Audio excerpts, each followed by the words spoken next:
Well, let's end our review here and go ahead to today's lesson. おはよう。おはようございます。おはようございます。おはようございます。キャンさん、ちょっと来てください。はい。何でしょう。この書類にヤンさんの住所、氏名、生年月日など書き込んでください。この書類にヤンさんの住所、氏名、生年月日など書き込んでください。What a long sentence. But if we break it down to its basic structure, we get something quite simple. Let's watch a little skit which contains a lot of sentences of the same type. さあ、奥さん、どれをどこに置くんですか？それをここに置いてください。これをそこに置くんですね。はい。それをそこに置いてください。これをここですね。はい。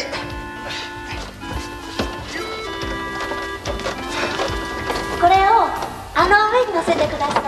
これをあの上に乗せるんですか？はい。いや。これを隣の部屋に運んでください。それを隣の部屋ですね。はい。はい。これをこの下に入れてください。これをその下に入れるんですね。はい。これをその上に乗せてください。これをこの上に乗せるんですか？はい。よっ。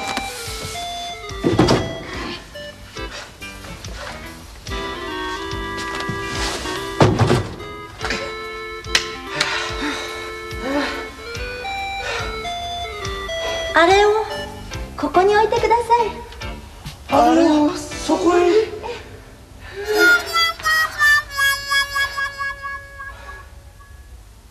Could you tell what was going on there? これをここに置いてください。She's saying, please put this here. ここにそれを乗せてください。This means, please put that up here. In sentences of this pattern, the meaning is the same regardless of the order of the o part and the ni part, although the nuance may change a little. As you can tell from these two simple examples, in that long sentence a moment ago, Yang was being asked to take a certain action on something in a certain place. Let's see what he's being asked to do. 書き込んでください。 This means, please write in. Write in what? Well, that comes in the part before o, and there are a lot of things. First of all, ヤンさんの住所。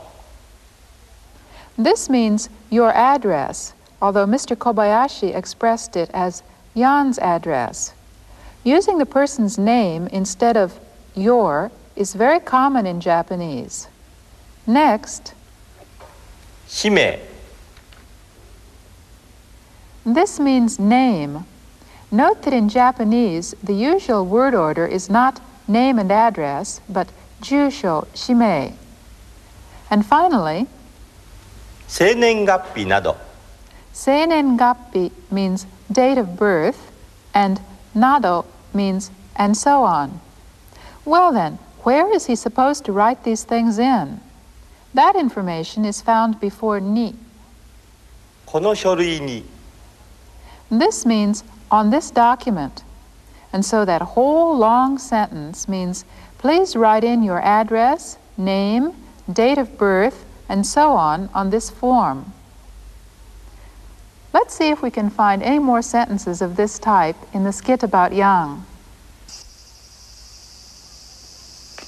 おはようございます。おはよう。おはようございます。お出かけですか？はい。今日から研究所へ。そうですか。ヤンさん、はい。すいませんがちょっとお願いしてもいいですか？はい。何でしょう。お父さん、手紙。おう。はい。この手紙をポストに入れてくださいませんか？この手紙をポストに入れてくださいませんか？ Did you catch her words? She was asking him in polite form if he would put her letter in the mailbox. There was one other example of a sentence telling what is to be done where. Let's watch that scene.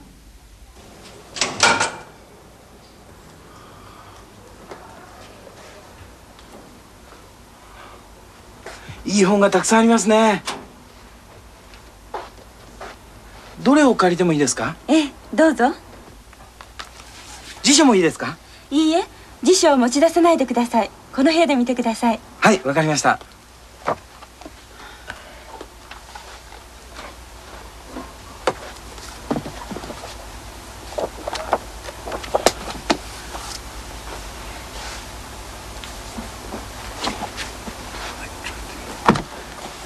これだけ借りてもいいですか？ええ、何冊でもいいですよ。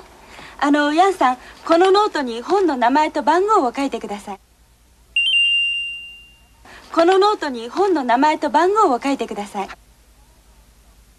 このノート means this notebook, and 本の名前と番号 means the name and number of the book. Well then, what is Jan to do and where? That's right, he's to write the name and number of each book he wants to borrow in the notebook. This what and where pattern is very often used, so by all means remember it. かさ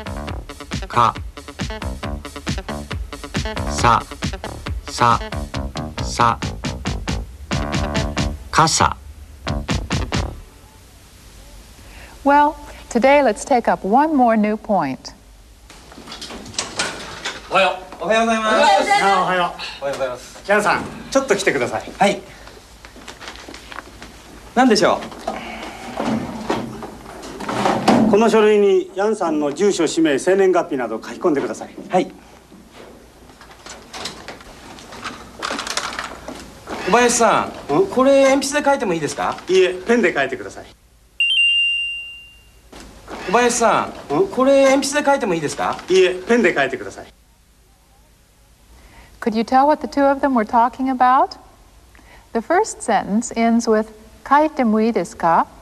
So we know that Yang was asking if it was all right for him to write something. The next sentence ends with 書いてください. So Mr. Kobayashi seems to be asking Jan to write something.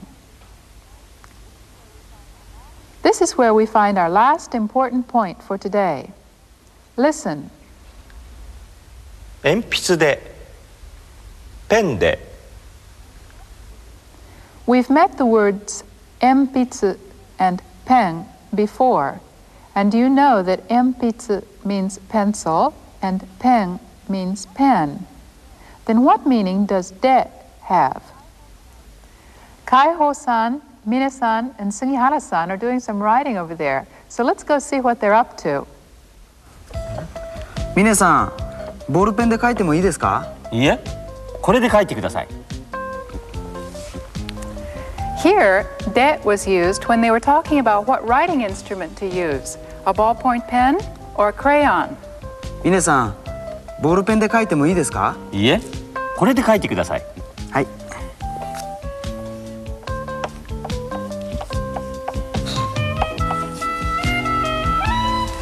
ミネさん、漢字で書いてもいいですか？いいえ、ひらがなで書いてください。 Ah, で was used here too. ミネさん、漢字で書いてもいいですか？いいえ、ひらがなで書いてください。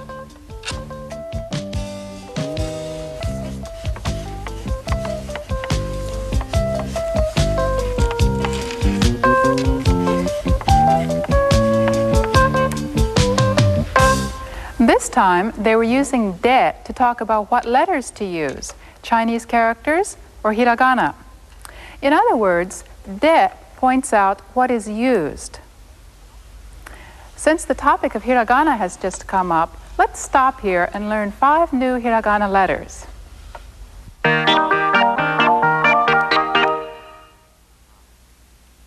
た、ち、つ、